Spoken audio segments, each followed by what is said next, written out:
W dzisiejszym odcinku Kryptoogłoszeń poinformujemy o integracji Arbitrum z Gigaspace.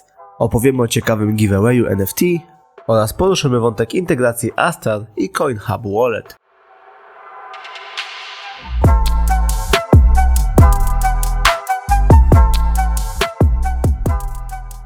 Witam Was serdecznie na kanale Kryptoogłoszeń w tym ostatnim odcinku w tym roku. Jeżeli materiał uznacie za wartościowy, zachęcam do lajka, subskrypcji, komentarza. Ja tylko jeszcze przypomnę, że nie znajdziecie tutaj porad inwestycyjnych, po takie należy udać się do specjalisty. My tylko wyrażamy nasze subiektywne zdanie, tak więc już nie przedłużając, zaczynajmy. Alter ogłasza swoją najnowszą aktualizację. Wszelkie wprowadzone zmiany zostały opisane w Medium tego projektu, począwszy od grudniowej aktualizacji projektu oraz wprowadzanych nowych funkcji, a także integracji Handle 01. Algorand ogłosił nawiązanie integracji z CryptoSlam. Integracja ma na celu zwiększenie widoczności ekosystemu Algorand NFT. Arbitrum zintegrowało się z Gigaspace. Gigaspace powitało Arbitrum swoim Metaverse. Technologie warstwy drugiej nowej generacji odegrają ważną rolę w Gigaspace. Mamy przyjemność przedstawić Wam najnowszą aktualizację Binance Build. Binance udostępnia możliwość płatności z wykorzystaniem Apple Pay oraz Google Pay. Integracja takich rozwiązań ułatwi zakupy kryptowalut. GameSwift zauważa, że rok 2021 był rokiem, w którym gry oparte na kryptowalutach wystartowały. Rok 2022 był rokiem inwestycji. Zatem czy rok 2023 będzie rokiem masowej adopcji? Osoby zainteresowane podsumowaniem najważniejszych wydarzeń z roku 2022 w świecie Web3 gamingu zachęcamy do sprawdzenia całej serii postów stworzonych przez GameSwift. Kraken Pro to nowe, kompleksowe miejsce docelowe dla zaawansowanych traderów. Kraken zachęca do zdobycia wszystkich potrzebnych zaawansowanych narzędzi w jednym miejscu i wykorzystania ich możliwości w ponad 210 zasobach. Najnowszy Ripple Drop obejmuje najważniejsze wydarzenia dotyczące RippleSwell Global, w tym głównych prelegentów, najważniejsze ogłoszenia i wewnętrzne informacje o przejęciu magazyn London. Link do Ripple Drop został załączony do tweeta. CZ Binance przygotował list do społeczności Binance. W stworzonym liście CZ spogląda wstecz na wyzwania, przed którymi stanęła branża kryptowalut i wskazuje możliwości, jakie Binance może wykorzystać, aby w roku 2023 dalej tworzyć coś wielkiego. Paxo Alpha Mainnet na Polygon jest łatwym w użyciu protokołem posiadającym szybką nawigację oraz jest dostępny dla wszystkich. Użytkownicy Pax mogą pożyczać i sprzedawać najlepsze kryptowaluty lub pożyczać USDT w dowolnym momencie. Binance Liquidity Farming dodaje nagrody BETH do puli płynności ETH do BETH. Użytkowników Binance zachęcamy do zaangażowania się w tą akcję. Fuse Gold integruje się z Chainlink Proof of Reserve na BNB Chain. Integracja odbyła się w celu zabezpieczenia funkcji wybijania tokenów FUSEC. W artykule załączonym do Twittera dowiecie się, w jaki sposób Proof of Reserve pomaga chronić użytkowników przed nieskończonymi exploitami Mint.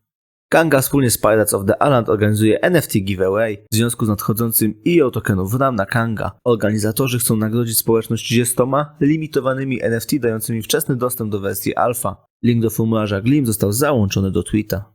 Everdome w ramach swojej strategii rozwoju uruchamia nowe wielojęzyczne kanały wsparcia na swoim serwerze Discord. Everdome bardzo zależy, aby tworzone przez nich doświadczenia w świecie Metaverse były bardziej dostępne dla całej ludzkości.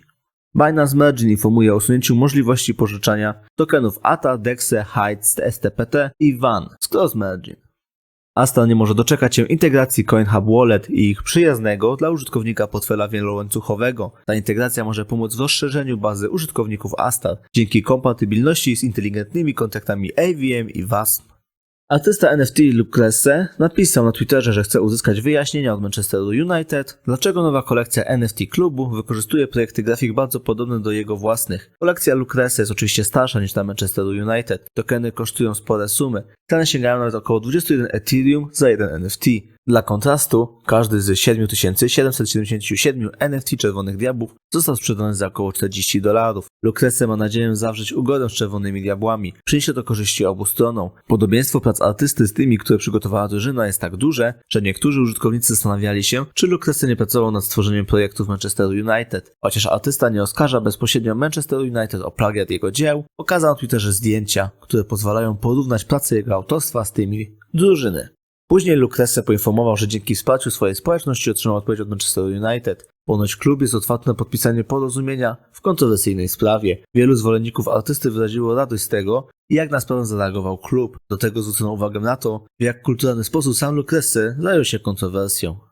Branża kryptowalut po raz pierwszy przeżywa rynek niedźwiedzia w obliczu globalnego kryzysu finansowego. Nie wiadomo, jak wpłynie to na rozwój i globalną adopcję technologii blockchain. lecz już teraz czołowe podmioty rynku muszą mierzyć się z licznymi kłopotami. Wiele giełd decyduje się na redukcję zatrudnienia i ograniczenie działalności. Takie kroki podejmuje w ostatnim czasie chociażby Kraken, który teraz, jak się okazuje, wycofa się całkowicie z Japonii. To krok o tyle zdumiewający, że krek kwitnącej wiśni wydaje się coraz bardziej przychylny cyfrowym aktywom, a niedawno nawet zdjęto ban na stablecoiny emitowane poza granicami wspomnianego państwa. Jak widać, wszystko na nic. Byward Asia Inc., która świadczy usługi Kraken w Tokio, zakończy swoją działalność giełdową wraz z 31 stycznia. Informacja ta jest zgodna ze środowym ogłoszeniem firmy w japońskiej publikacji rządowej. Firma planuje poprosić klientów o przeniesienie posiadanych tokenów kryptograficznych do różnych portfeli zewnętrznych, bądź ich wymianą na fiat. Amerykańska giełda poinformowała, że powodami zakończenia działalności jest słaba kondycja rynku. Z jednej strony to oczywiście zła informacja, natomiast z drugiej możemy spodziewać się odwrócenia trendu wraz z napływem nowego optymizmu w branży.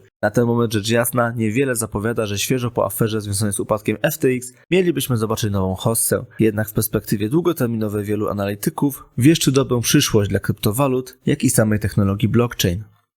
Były koszykarz i gwiazda NBA Paul Gasol postanowił udostępnić oficjalne oświadczenie za pośrednictwem swoich mediów społecznościowych. Wyjaśnił w nim, że firma związana z kryptowalutami powiązała jego twarz z kampanią promocyjną bez jego zgody. W związku z tym planuje rozpocząć walkę z firmą w sądzie.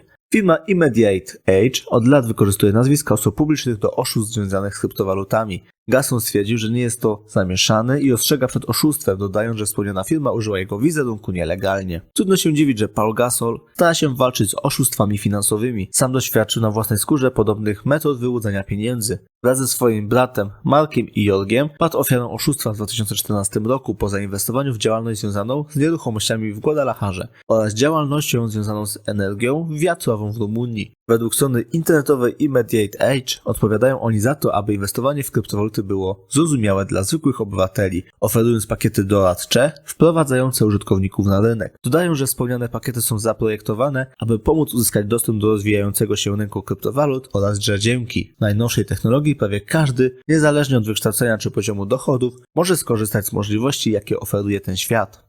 Założyciele giełdy kryptowalut Gemini zostali oskarżeni o sprzedaż oprocentowanych kont jako niezarejestrowanych papierów wartościowych. Rozgoryczeni inwestorzy wirtualnych walut złożyli kolejny pozew zbiorowy. Tym razem dotyczy on braci Winklevoss, Tylera i Camerona. Strona oskarżająca twierdzi, że nie zarejestrowali oni oprocentowanych rachunków prowadzonych w ramach swojej firmy jako papiery wartościowe. Co więcej, giełda rzekomo pominęła informację o ryzyku związanym z usługą Gemini Earn. Skarga o oszustwo i naruszenie amerykańskiej ustawy trafiła do sądu okręgowego dla południowego dystryktu Nowego Jorku we wtorek. Pozywający twierdzi, że Gemini sprzedawało swoje produkty z fałszywymi i wprowadzającymi w błąd oświadczeniami. Według doniesień Gemini wraz ze swoją spółką macierzystą Digital Currency Group DCG są winne użytkownikom programu Gemini Earn aż $900 milionów.